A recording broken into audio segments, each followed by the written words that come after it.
बुद्ध कहते हैं उस कर्म का करना ठीक नहीं है जिसे करके पछताना पड़े और जिसका फल रोते रोते भोगना पड़े।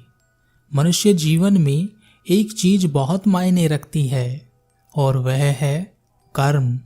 इस ब्रह्मांड में ऐसा कोई नहीं है जो अपने कर्म का निर्वाह सही प्रकार से ना कर रहा हो, लेकिन वह सभी अपने एक निश्चित कर्म से बंधे हुए हैं।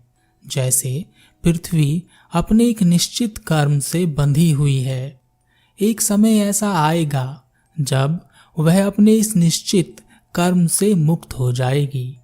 लेकिन इस पृथ्वी पर ही मनुष्य एक ऐसा जीव है जिसे कर्म के मामले में असीमित छूट मिली हुई है, और यह छूट उसे ऐसे ही नहीं मिल गई है।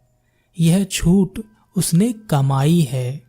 छूट असीमित है, लेकिन अपने ही कर्मों द्वारा उसने इसे सीमाओं में बांध दिया है।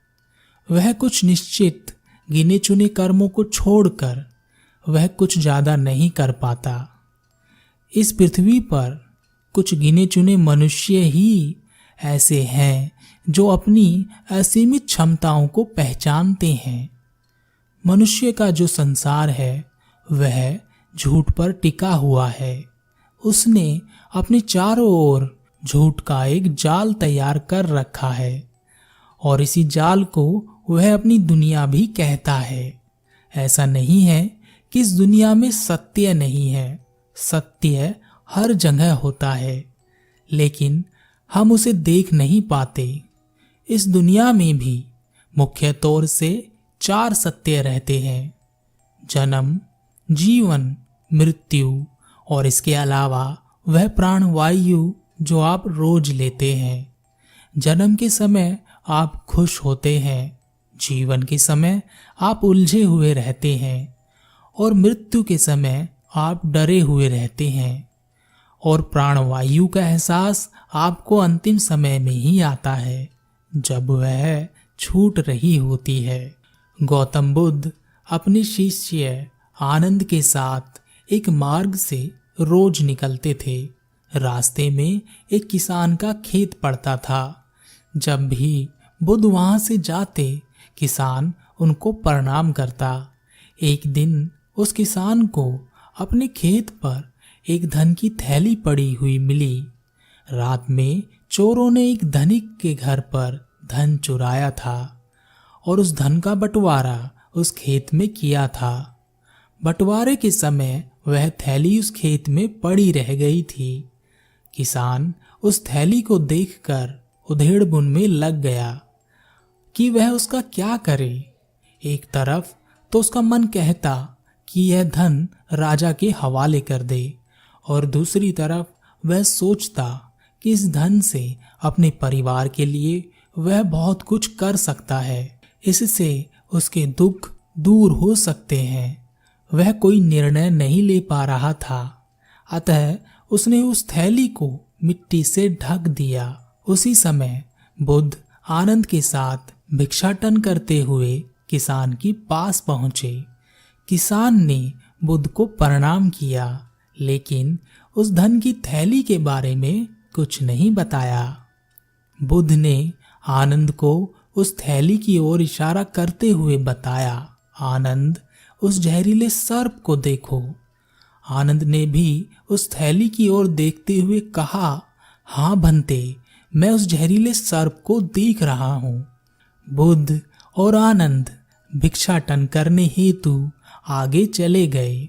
उधर उस धन का मालिक चोरों के पद चिन्हों का पीछा करते हुए उस खेत तक पहुंच गया और वहां उस धन की थैली को पाकर राजा के सिपाहियों ने उस किसान को पकड़ लिया और पकड़कर राजा के पास ले गए। किसान ने अपनी सफाई देने की बहुत कोशिश की, लेकिन वह अपने आप को निर्दोष साबित नहीं कर सका और राजा ने उसे मृत्यु दंड दे दिया। राजा के सिपाही उस किसान को रस्सी में बांधकर उसकी गर्दन काटने के लिए वध स्थल की ओर ले जाने लगे। रास्ते में चलते चलते वह बुदबुदाता रहा, आनंद, उस जहरीले सर्प को देखो। हाँ बंते, मैं उस जहरीले सर्प को देख रहा हूँ। आनंद, उस जहरीले सर्प को देखो। हाँ बंते, मैं उस जहरीले सर्प को देख रहा हूँ। सिपाही ने जब किसान को बार बार एक ही बात को दोहराते देखा तो उत्सुकतावश किसान से उसने पूछा कि वह क्या बड़बड़ा रहा है।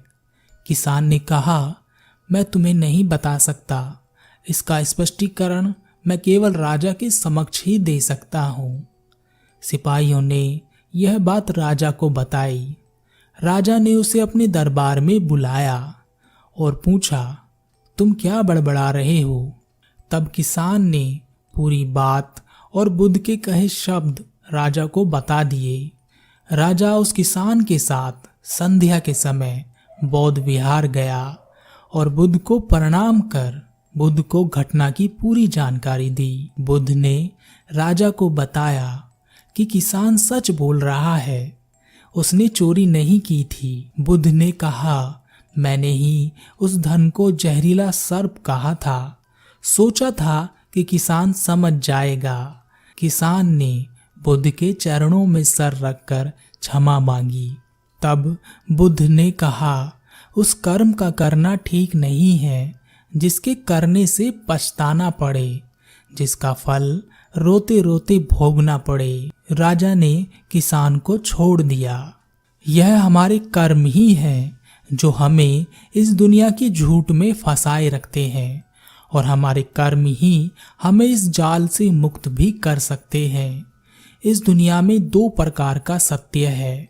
एक वह सत्य है जो हम यानी मनुष्य देखता है, जैसे सूरज पूरब से निकलता है और पश्चिम में छिप जाता है। जैसे अलग अलग तरह के रंग, हरा, नीला, पीला, काला और बहुत से। अगर आप किसी जानवर से, पक्षी से या समुद्र में रहने वाले जीवों से पूरब और पश्चिम पूछोगे तो वह आपको क्या बताएंगे? वह कुछ नहीं बता सकते। लेकिन इसका मतलब यह नहीं है कि वह इसे समझते नहीं हैं। पक्षी बिना पूरब, पश्चिम, उत्तर, दक्षिण के ज्ञान के हजारों मील का रास्ता तय कर लेते हैं। बिना रंगों को जाने वह प्रकृति के हर गुण को जानते हैं। बुद्ध कहते हैं, आकाश में पूरब पश्चिम जैसा कोई भेद नहीं है और यह सभी भेद मनुष्य ने बनाए हैं। इसी तरह हमने मनुष्य में भी भेद बनाए हैं, धर्म के आधार पर, ईश्वर के आधार पर, अल्लाह के आधार पर, गॉड के आधार पर। तुम जिसे चाहे मान लो, जिसे चाहे पूज लो, लेकिन आकाश में इनमें कोई भेद नहीं है, सब एक हैं।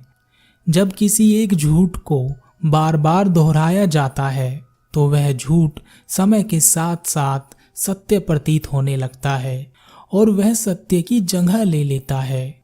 और यही हो रहा है हजारों सालों से। जिस झूठ को हम बार बार दोहरा रहे हैं, अब वह हमें सच लगने लगा है। जब आपसे कोई पूछता है अपने जीवन के बारे में बताओ, तब आप क्या बताते हैं? अपना नाम, अपने माता पिता का नाम, अपने शहर का नाम, आपने समय समय पर क्या किया, यही दोहराते हैं ना? क्या यही जीवन है? क्या जन्म के समय आपको यही मिला था? यह तो वह झूठ है जो आप हर रोज लिखते हैं। सत्य इसके पीछे है जो आपको यह लिखने की शक्ति देता है, और वह है जीवन। उसे जानो। किसी ने पूछा था कि बुद्ध सत्य बोलने की बात करते हैं, लेकिन बिजनेस में, व्यापार में तो झूठ बोलना ही पड़ता है, क्या करें? बुद्ध तो बहुत कुछ कहते हैं, लेकिन हम सब कुछ करते तो नहीं हैं।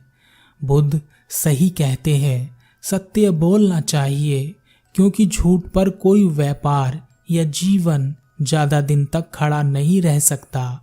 बुद्ध कहते हैं, आप अपनी समझ का उपयोग करें और देखें कि किसी की कोई हानि ना हो, किसी को कोई नुकसान ना पहुंचे। अपनी समझ को बढ़ाएं, इसी बढ़ी हुई समझ से आप सही निर्णय ले सकेंगे। बुद्ध नहीं कहते कि उनकी बात को मानो, बुद्ध कहते हैं जान लो फिर मानो।